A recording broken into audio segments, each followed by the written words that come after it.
Hey, what's up everyone? Alex here, back with one more video on the World Hotel Championship 2024. So this is round 2. Basically, Jan de Graaf from Netherlands versus me, Singapore. So over here, the final score is 26-38. Let's kind of run through the game and maybe talk through my thoughts. So Jan de Graaf actually played, right out. I think he probably played towards my side, and then I decided to play diagonal because I know that he actually plays a very strong leader's tiger opening. I was kind of afraid to kind of go right into his book, into his comfort zone. So I did want to kind of play diagonal and just kind of figure out what opening he plays against diagonal. I'm not that experienced in diagonal, but at the same time I didn't want to be put in a position whereby I kind of have to give the opponent an advantage in the opening. So I played the standard diagonal opening, and then Jan basically played Heath. So whatever that I know from diagonal opening, it's largely inherited by a lot of top players, like Ben Seeley from the USA, Akihiro Takahashi from Japan, and the Taiwanese double aces, Chang Chun-Yi and Po Yun-Chen. And of course my own kind of experimenting with the openings a little bit and see what works for me. So I decided to kind of go with this particular variation, the G6 against the Heath, which tends to lead to a very kind of edge-based battle, kind of between the south and east edges over here, or the bottom and right edges. So over here, Jan played this, which is quite a standard kind of nice variation against it, which makes it difficult for white to play because you tend to want to potentially play maybe d6 or h6. But I think one of the better moves is h5. So in this case, I played h5 and moved towards that, mainly because of the play out. So this is really a book response up till now for me. So over here, I was already kind of out of book because I didn't really know the opening that well. But deducing kind of d3 and giving away g4, and then the rest being loud moves on the right hand side didn't really want me to, didn't really let me kind of want to go that way. So I just kind of moved down to f7 and just wait for maybe potentially a d3 d8 response, or the d3 d6 centralizing response. I think either one works. I think typically d3 d7 doesn't work, but I'm not too sure. So usually d3 d6 or d3 d8, but surprisingly he went for g4 to kind of just nestle himself into center, which is reasonable as well.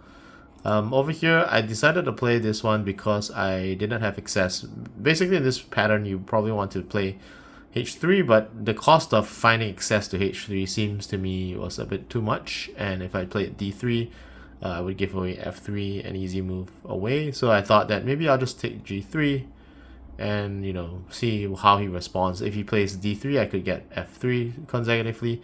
If g3 h3, then maybe I'll give away the edge, poison it a little bit. So thereafter I played g3. He surprised me by not playing either one of those, and he decided to play f8. So that really surprised me at the same time. So I do want to kind of find access back into f3 potentially. So I think d3 could be good options, maybe c5, but c5 gives away an easy d6. And then of course d7 could be potential to cut f5 to get there. But d7, d6, f3, and black goes c8 to form a pair doesn't seem to be too great. And I think I probably went with oh okay, I didn't went with d8. So I probably thought that if I played d7, d6, f3, and he formed a pair, it was still fine for me to kind of continue to rotate into the center. But again, Jan surprised me again by not playing according to that. So thereafter I actually played I was surprised by him playing h6. So over here I played to f3 just to keep into the center, hoping that he jumps in to probably form the unbalanced edge so that I can attack it in the future. But he jumped in right here. So this is a very nice control. So Jan is actually very good at controlling lines, and of course I've seen him beat the top players at World of Clash Championship.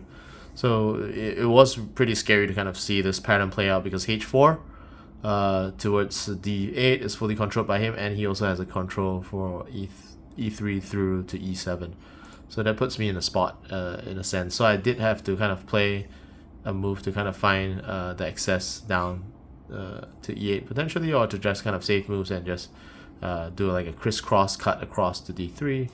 So over here he poisoned it. I think he didn't want me to take a clean d3, so he poisoned it with c4. And thereafter I played c5 more to poison this move, or to kind of just be in the center, and at the same time kind of expecting black to go towards forming a pair so that I could potentially get kind of like a mid-game parity between c5, c6, c7 squares. So c5, c8, maybe c7 could be possible. So he surprised me by playing c3, so I was extremely confused when Jan played c3. I wasn't too sure whether that was the best move, or was it supposed to make things really difficult for me. So I just jumped right into the center, and subsequently he did kind of go into the forming the pair.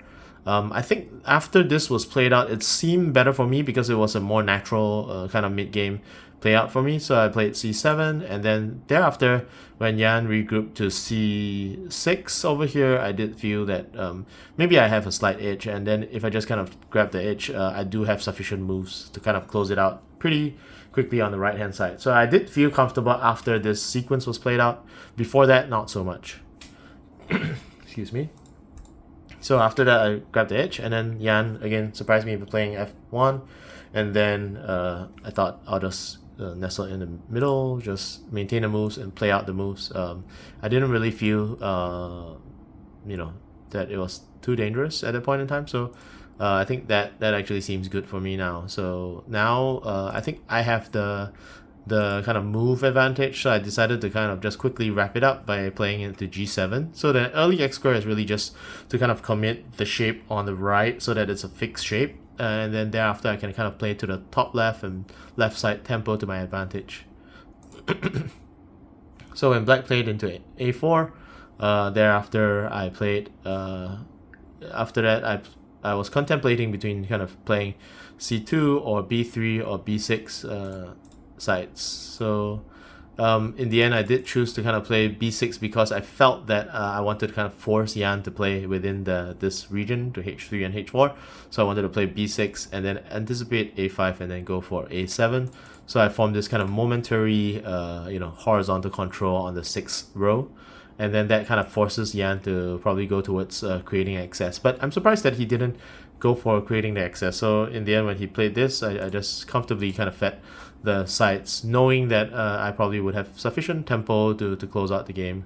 So this was the approach. I just wanted to set up. So when I played into d8, I just wanted to set up like a potential d8, e8, and then maybe I could just go in, or I could even play b7. So I was thinking maybe this, and even if I had to give up the corner, it would still be fine because the foundation that I've laid out on here and the remaining squares, I would be comfortable with how my discs are laid out, even though I gave out 2 corners and 2 edges. The kind of directional moves, when I move this way, black wouldn't have any way because the end of this is actually white, so he would have a nice way to kind of play a2. There's no way, so he would then have to potentially go something like this. Maybe we could close out the game fairly easily. In my mind, it was playing out maybe something like this, and then I would win fairly comfortably by securing that edge that way. But again, he didn't play according to my expectations and fed the edge, so thereafter I did feel like, okay, I have to kind of like just put in a little bit more effort to try to close out the game. But given that white and white immediately closed out the game, then I guess it wasn't that much of a threat. So I decided to do the Landau maneuver over here just to kind of feed out the edge, and then just keep it simple just to close out the game. So thereafter, I think I roughly calculated whether it would be better to kind of flow this way or that way. I think I did choose to feed the edge because this basically sets up the top left corner, such that wherever black plays, I'll still be able to just take this and end the game fairly easily and straightforward. So I'm not too sure whether I got the best sequence, but I felt like that was probably the most secure way of ending the game. Obviously, there are some games down the tournament that I thought why didn't I actually play in the same way? I made life too difficult just trying to pursue the best move. Sometimes it's best to kind of play a non best move, and something that's more straightforward and easy to close out, than to kind of chase after incessantly for the discount or the Brightwell coefficient. So anyway, kudos to Yan the Graaf. Usually when I play against him, I have such a tough time. This time around, I was pretty lucky that I think he went easy on me in a way. But yeah, really, really kind of grateful and always happy to, to meet him as a friend to talk. He's such a great person. So thank you very much for joining me, and I'll see you at round 3.